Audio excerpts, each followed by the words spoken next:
All right, I think we're live. So, welcome everyone to Leading with Leverage. Again, here we look to uncover the secrets of successful pairings of rainmakers and their integrators, how they found each other, what worked, what maybe didn't work, and how they make magic together today. Happy to have a couple of my favorite people on here. We have Harry Silverstein and his ops guru, Kelsey Bullard. They're joining us. Harry is um, the lead agent for a very successful real estate team with Keller Williams out of Cambridge, Massachusetts. Harry, could you give us a little intro on yourself? Sure. Thanks for having us today, Ryan. Really appreciate it. We love working with you and Soprani. I've personally been a licensed agent for about 11 years. I've had my own team for close to 7 years. We are a small yet mighty and growing team. We've got myself, one administrator, and at the moment, two agents in training, or what we call showing assistants. Awesome. And Kelsey, tell us a little bit about yourself. Yeah, I want to echo, thank you for having us here today.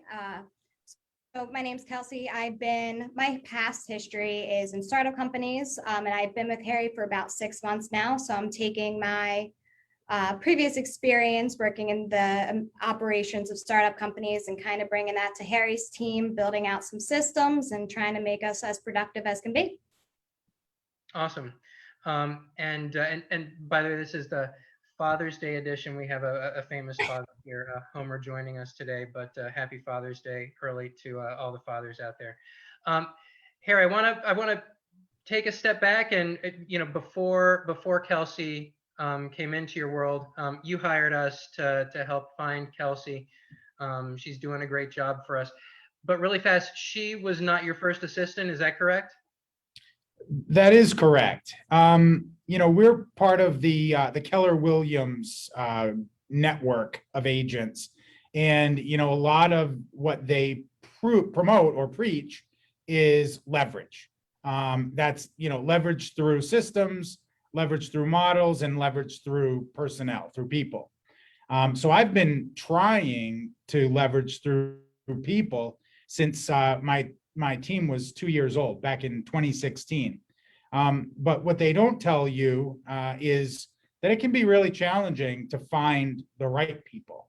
So we've had some fits and starts in terms of our hiring and our bringing on the right talented people. In fact, Kelsey is the fourth operations person in her seat for our team, dating back to 2016. The tenures were 1 year, 6 months, 6 weeks, and now Kelsey is 6 months. So I was actually on a losing streak, getting worse and worse until Kelsey. Gotcha. And so there are obviously some struggles in the past. We're super happy with Kelsey and how she's been doing so far. Can you tell us a little bit about how you went about hiring the previous people that were in the role, and maybe some things where it didn't work out, maybe some 2020 hindsight, mistakes that have been made back then? Sure. Traditionally, I've been a big prospector in terms of sourcing business. And when I decided it was time to expand with regards to my own personnel, I simply tacked that on as a question that I was asking people when I was speaking to them. Who do you know who's looking for a new challenge? Not just who do you know who's looking to buy, sell, or invest in real estate, but who do you know who's talented and looking for a new career challenge? And in that way, I started to build a database of prospective hires for my business. Sure enough, my first hire as an EA or an operations person was a very close friend of mine. And she, I have to say, was excellent. She was the first person I hired. She worked for me for about a year, from 2016 to 2017. And the truth is, the reason we failed as a unit is I wasn't ready for her, not the other way around. She did a really good job of understanding the role, starting to develop systems and implement them and that sort of thing. And the truth was, I was not prepared to train her properly. I was not prepared to compensate her properly. And ultimately, I think she grew tired of all of the uncertainty around the position, and she left. The two folks in between her and Kelsey, it was different. I was then ready. I had, greater resources, more understanding of how to train and retain. And yet I didn't cast a wide enough net when I was hiring them. So again, both of them came from my personal network. But, one of the things we're told is you really have to cast a pretty wide net. I've heard as many as 100 resumes to source one position. In those cases, I probably reviewed, between 1 and 10 prospective candidates, which just wasn't enough. So while they were really good people and had success in their prior roles and careers, they just weren't a fit for what I was trying to do.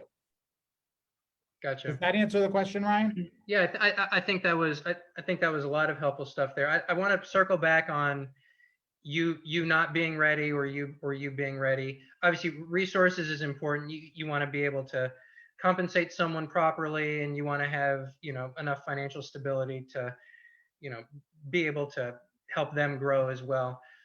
You said in the beginning you didn't have, I think you said you didn't have either the financial stability yet or the kind of knowledge that you need or skill set to almost, I don't want to put words in your mouth, but almost mentor and be ready to bring someone. Can you talk a little bit about Harry with the first hire, the things beyond resources that you didn't have back then that you feel like you have now? Sure.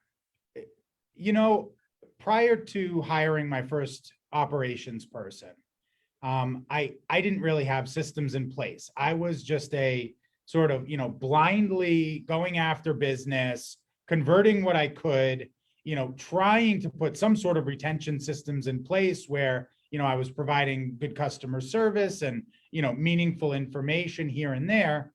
But at the same time, none of it was systematized. So everything was ad hoc. I was reinventing the wheel. I mean, right down to I didn't have email templates. So I was literally rewriting emails every time I needed to communicate anything to anybody. I brought someone in effect to build those things for me. However, she didn't have a real estate background.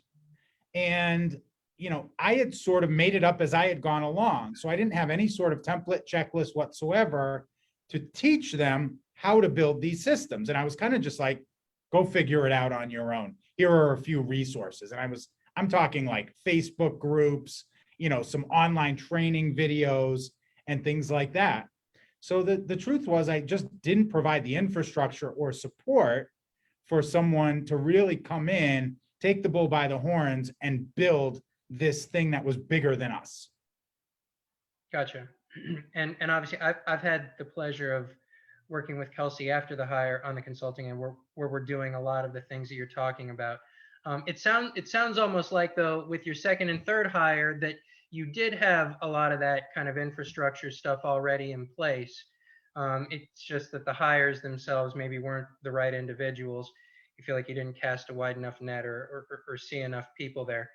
But you still hired us to stay on with you to help provide best practices, templates, and stuff like that for Kelsey. Can you talk about that decision? Because it sounds like you felt like you had a lot of that with the middle two, but you decided to go ahead and retain us on the consulting side.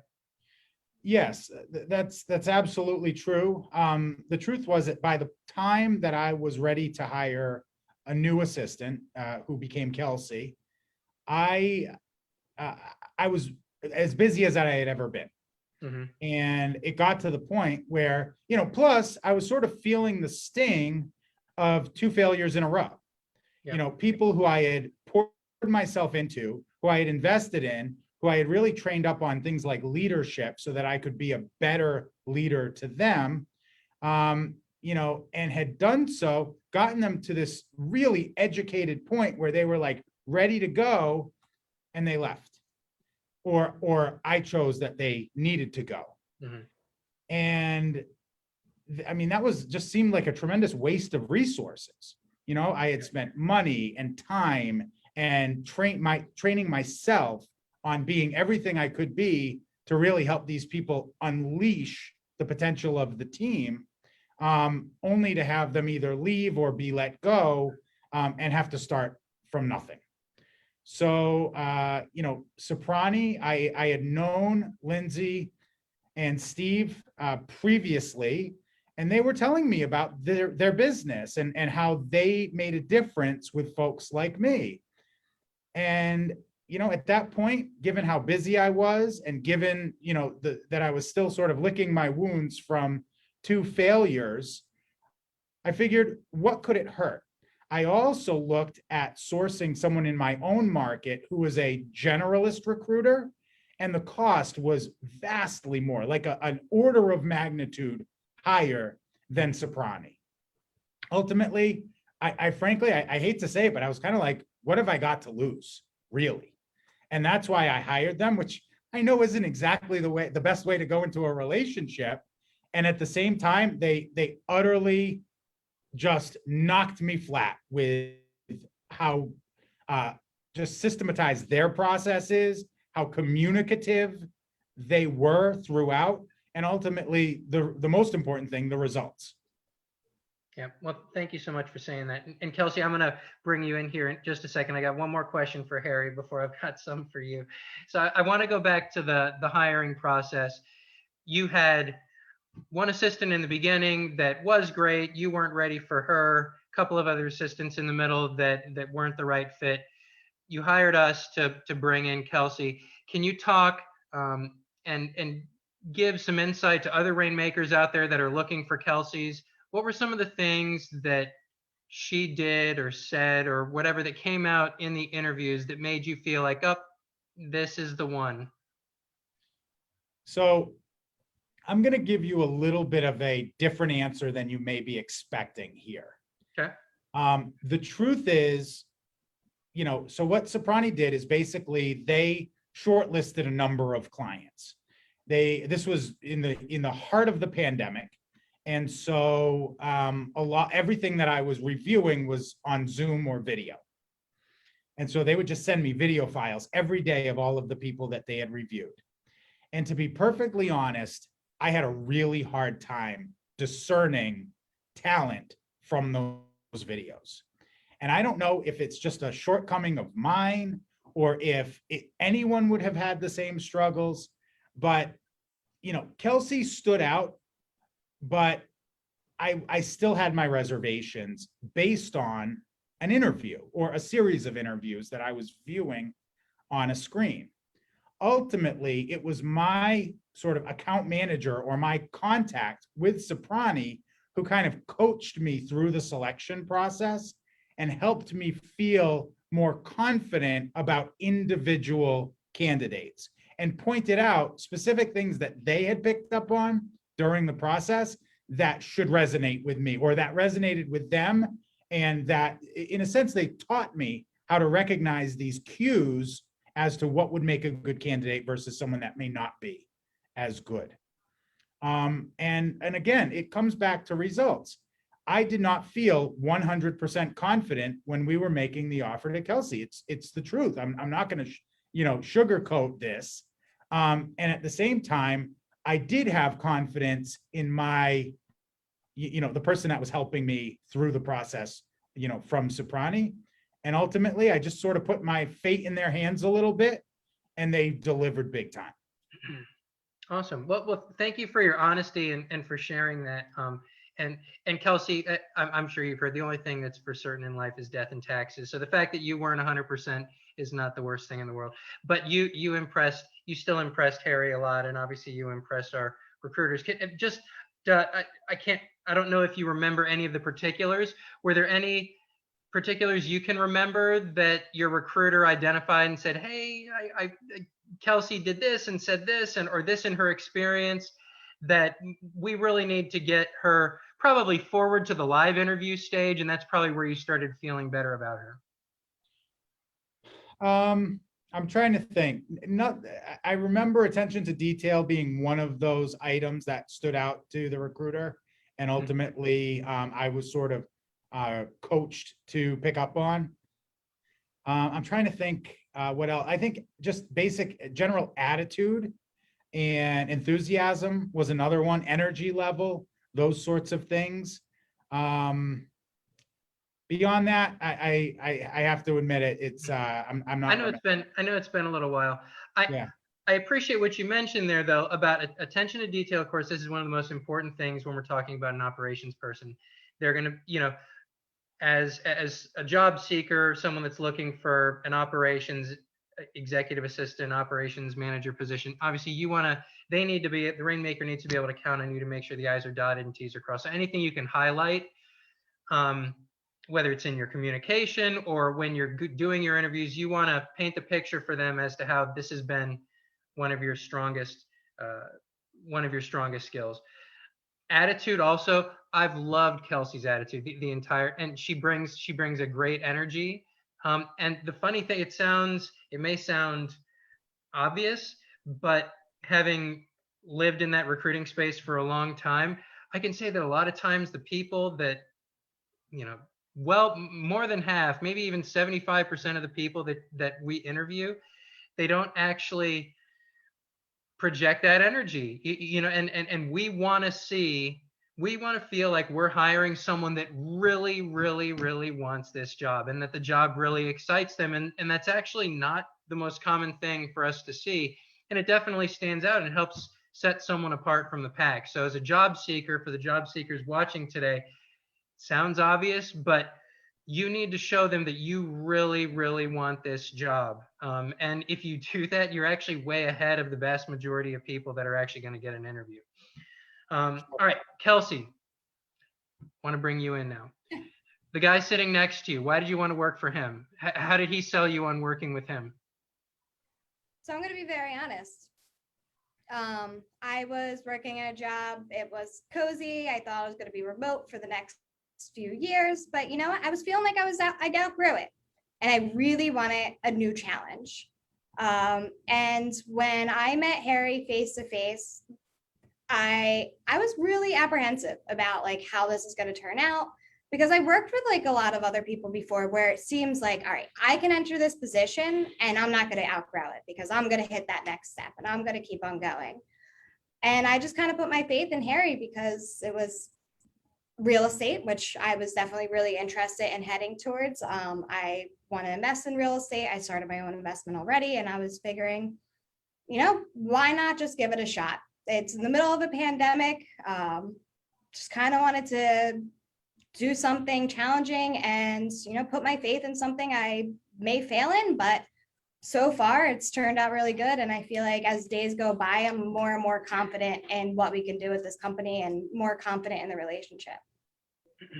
Yeah, so you've definitely grown a lot. I mean, obviously Harry had to take a little bit of a leap of faith with you. You took a little bit of a leap of faith with him. I mean, there are very few certainties in life, but you knew you had an interest in real estate. I don't know if that actually came up in the interview process. I'm assuming that it did, and I'm sure that was probably part of what validated your genuine excitement in coming to work for him.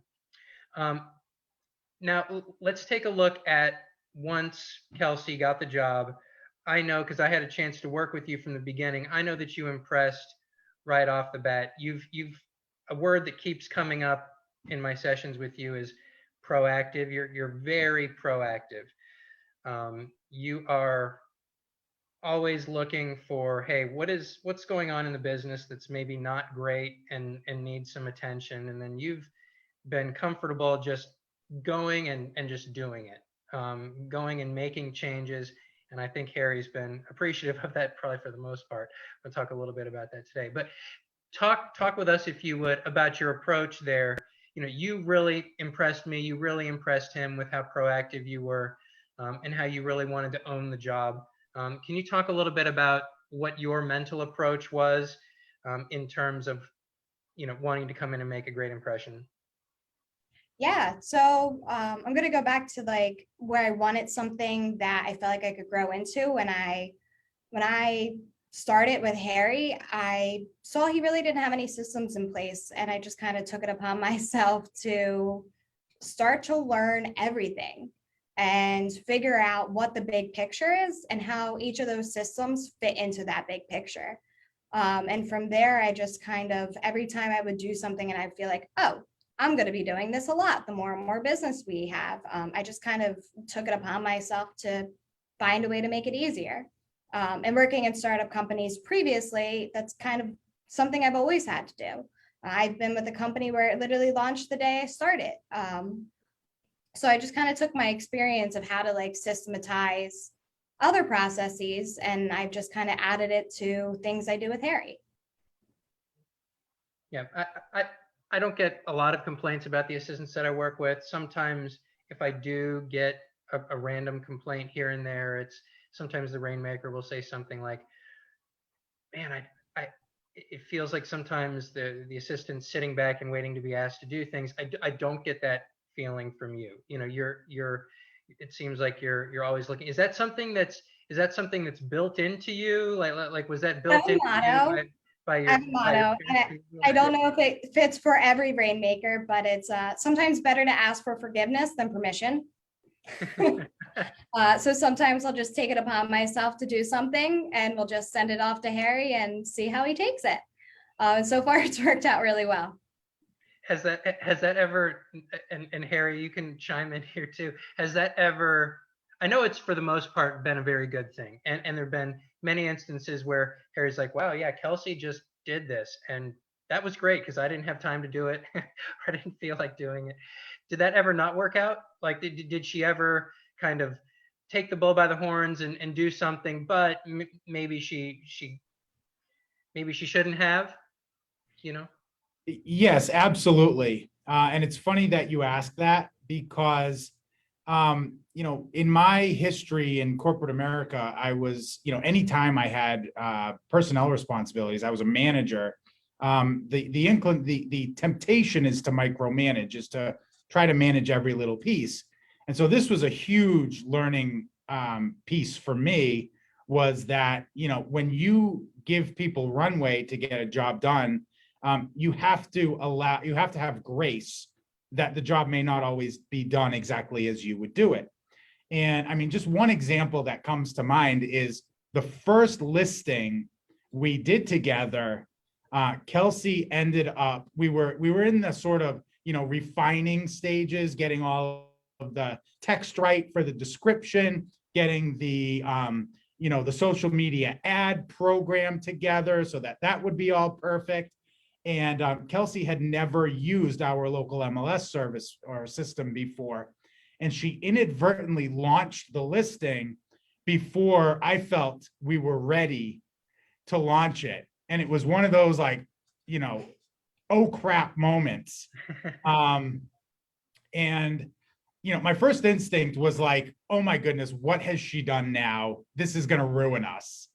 And then I gave myself a few minutes to like calm down. And I realized that sort of going after her for that would have the exact worst possible outcome if I took that approach. So I was like, okay, let's figure out what potential damage could come from this, and let's manage it and turn it into a learning experience. And, you know, it turns out there's very little in a listing that you can't just immediately change if you need to. And so that was the first thing I told myself, is like, okay, if there's anything wrong in here, we'll just update it. We'll just fix it. You know, there has to be provision to make errors. You know, that's what E&O insurance is for instance. So we're okay. And ultimately, it turned into a really powerful conversation between Kelsey and I about the process of launching a listing.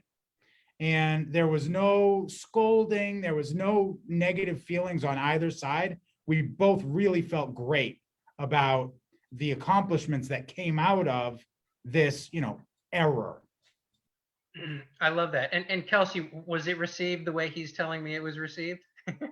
You know, so he gave me a call right after it launched, and I could hear in his voice where he was like, the dad voice, where he like wants to yell at you, but also doesn't. And it was funny because the conversation kind of just started off as that, is like, I really want to scold you, but I know that's not the right way to do this. So when Harry and I first, when I accepted the offer, we had the conversation of like, how do you want to communicate with each other? And we're both 10 out of 10, like complete honesty. And, like, that's where I really saw it. Like, this man's going to be honest to me. It doesn't matter what's going to go on. Like, if he's unhappy with something, if something's going on with him, like, I know I'm going to get the truth from him. So yeah, the conversation, it did go pretty much exactly how he said. Nice. Well, I mean, Harry, some real great leadership stuff from you there, right? So there's a lot of people that would have hit the panic button. But I love the fact that you took a step back and you're like, okay, let's make lemonade here, and to the point that you made, I think you said if I went hard at her, it would have the worst possible effect. And I think what you were getting at, and please clarify, I think what you were getting at is if you get on her for this, now she's going to be timid and she's not going to be proactive and she's not going to be strong in terms of really taking this team by the horns and moving us forward. Is that kind of what you were getting at there? Absolutely. I mean, I wanted independence. I wanted someone that wasn't going to hand jobs back to me. Mm-hmm. So if I'm, if every time it doesn't work out exactly as I wanted it, I came down hard on Kelsey, I'm going to teach her not to take chances. And that's not at all what I wanted to do. I was tempted to use I'm not angry, I'm disappointed, but I didn't even do that. That would have truly been the dad conversation there. As this Father's Day edition in my 3 kids, I've had the disappointed conversation many times. I think you chose the right approach there, and I think it's worked very well from everything that I've seen. She's continued to be confidently growing her skill set, growing her responsibilities, and moving the team forward. And to your point, it's like, it's just real estate. If we make a mistake, let's learn from it, and then that's going to fast track her getting even better. And so you guys have worked really well there. Really proud of you. Actually, if I could add something to that, it was not this situation exactly, but it was another mistake I made. A vacant house that we were listing needed oil in the tank, and it was like in a passing by, Harry mentioned it to me, and I'm like, yep, sure, I'll take care of it, and didn't write it down, completely forgot about it. Day comes, there's no oil, and we have a showing, and it's super cold. And Harry said something to me that I think has made me more confident in things that I do. And he said, there's not much in real estate that can't be fixed, which kind of gave me more confidence to take the bull by the horns and go with things. I don't want to make a mistake. Obviously, I want to look through everything, but knowing that if something does happen, Harry has my back gave me more confidence to be more independent. Yeah, I love that Harry had your back there. And just to spend a couple of more minutes, maybe 1 more minute on this, I do tend to have 2 different types of clients. So there are clients like Harry that take the mindset of, look, it's just real estate. We can fix pretty much anything. I would rather you act and try to own as much as you can. And if you make a mistake, we'll learn and fix it. I do have other clients that are like, nope, your operations, your job first and foremost is to not mess up anything. So I would rather you not act than act and make a mistake. And there are two different groups. I have many more of my clients are like Harry, and I personally feel like that's the better way to fast track someone turning into Kelsey. But I'll tell you, Ryan, it's not easy. It's a learned behavior for me. It sort of goes against my, natural inclination, which is to protect and to make sure that everything's going 100% right. I've had to teach myself and coach myself on not, I guess, waiting for the response, not acting on first stimulus. Mm-hmm. Well, that's major self-awareness points for you. And a lot of people don't do that, and again, my rainmaker personalities, they do tend to be quick and snappy and boom, boom, boom, boom. and they'll react. They don't mean for it to hit like a ton of bricks, but to your point, you knew that it would hit like a ton of bricks, so it's like, all right, I'm not going to do it, but that's why I think that's a big part of why Kelsey's been able to grow so quickly. And as she's grown, your business has improved. I know that you said that you're on pace to have a very successful, much bigger year now that you have Kelsey in here freeing you up. That's correct.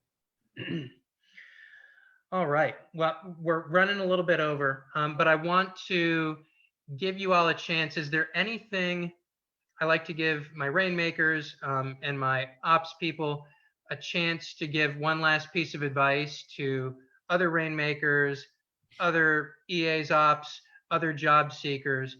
One last piece of advice to any of them that maybe you haven't covered today. Anybody have anything? I do, but Go for it. make sure the personalities fit.